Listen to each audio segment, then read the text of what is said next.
tidak ada peristiwa yang sangat ekstrim berkaitan dengan pembungkaman. Kecuali di ujung ya, Munir.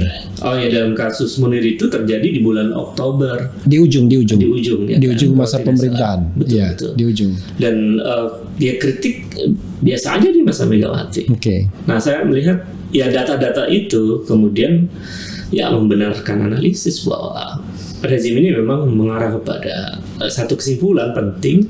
Ini bisa disebut sebagai new authoritarianism. Oke. Atau mungkin dalam perspektif yang lebih baru, kalau nggak salah ada buku terakhir di tahun lalu itu, bukunya John Kane, yang New Despotism. Oke. Despotisme baru. Despotisme. Itu kan satu akumulasi rezim oligarkis dan otoriter menyatu dalam satu perilaku rezim yang juga membungkam demokrasi dan lain-lain. Jadi bisa jadi apa yang sekarang terjadi itu sebetulnya juga adalah selain ditafsirkan sebagai model baru otoritarianisme, juga bisa disebut sebagai model baru despotisme.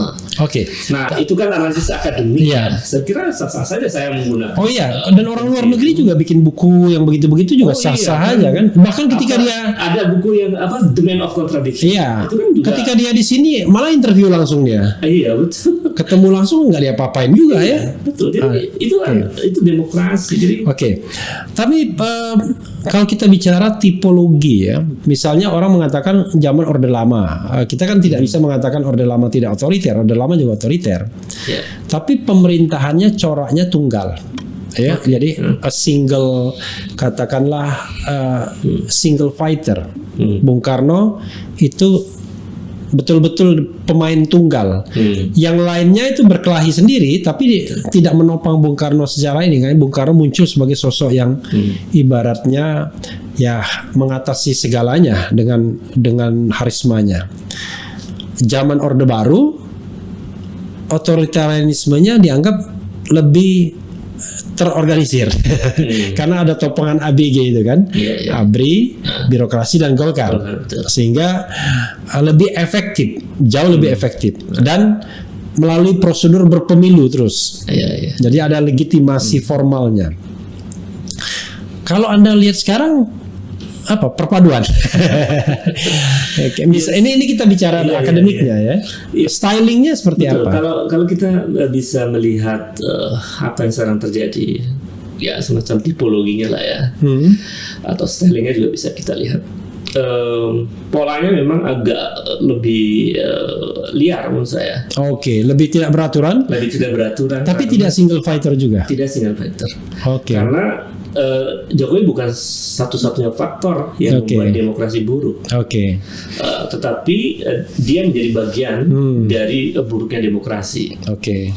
Kemudian pertanyaan faktor apa saja yang menarik ya? Membuat Jokowi bukan satu-satunya faktor yang membuat demokrasi buruk, tapi dia menjadi bagian dari buruknya demokrasi. Kan itu secara empirik. Lalu pertanyaan siapa lagi yang menjadi aktor penting dari buruknya demokrasi? Nah, maka di situ memungkinkan analisis bahwa ada kekuatan besar yang ingin mempertahankan kekuasaan dan melindungi kekuasaan dari segala bentuk kritik dan pelemahan kekuasaan. Ujungnya mereka nggak mau berganti lagi kira-kira rezim itu. Siapa? Yaitu mereka yang paling diuntungkan dari rezim yang secara leadership lemah. Diuntungkan dari sisi ekonomi terutama dari sisi finansial. Karena posisi yang strategis mereka miliki, dan itu yang kemudian dikenal sebagai oligarki. Nah, oligarki saya mungkin bisa membuat beberapa kategori. Misalnya oligarki, ada oligarki politik. Di mana kekuasaan politik dia berkuasa untuk mementingkan kepentingan mereka sendiri dan kelompoknya. Ada oligarki ekonomi. Mereka pokoknya PT lah, pokoknya urusannya semua untuk kepentingan mereka.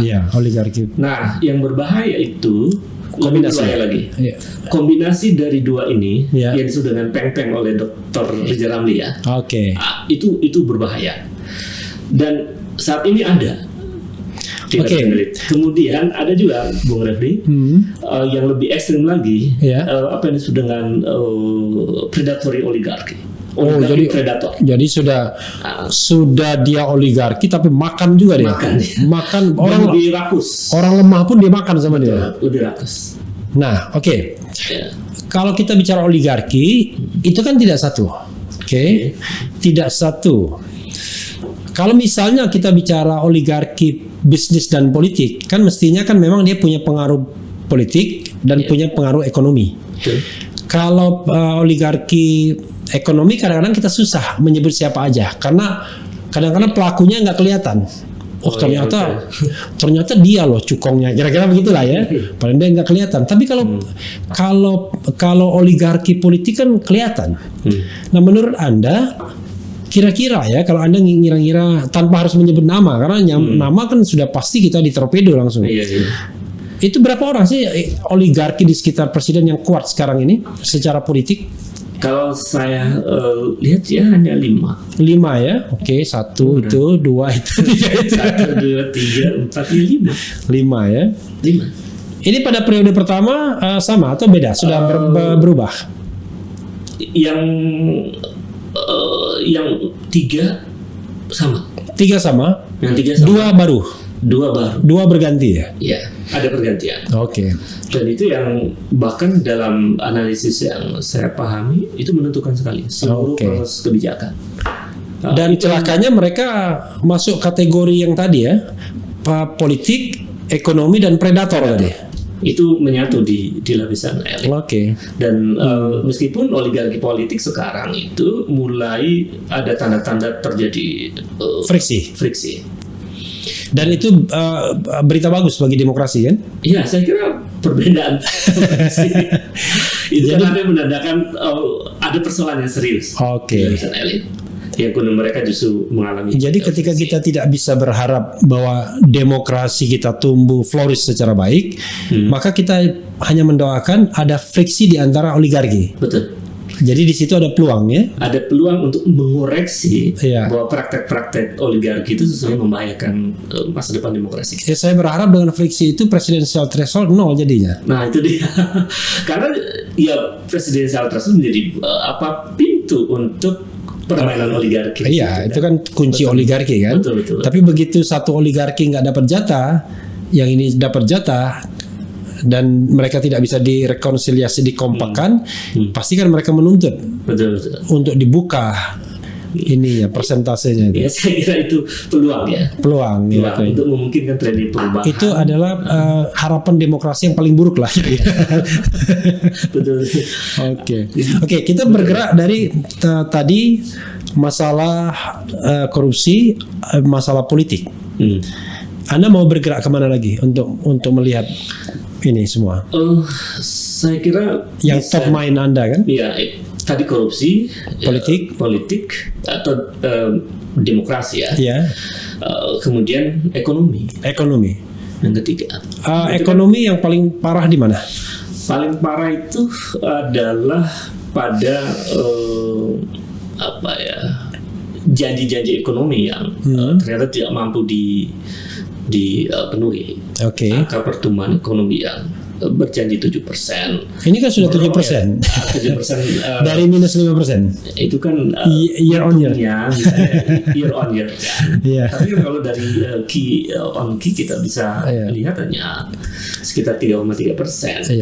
Itu pun masih dalam perdebatan. 7% itu betul tidak secara statistik dan secara ekonomi.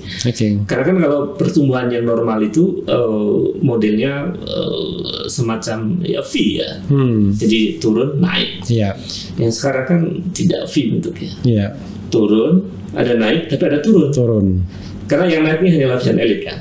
Itu yang disebut dengan K-shaped recovery ekonomi.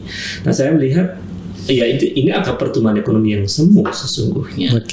Nah, jadi belanja itu di-trigger oleh lapisan menengah ke atas sesungguhnya ya. Dan itu yang dalam tanda petik bisa saja ditafsirkan itu adalah akibat dari bancakan APBN di tengah penderitaan rakyat.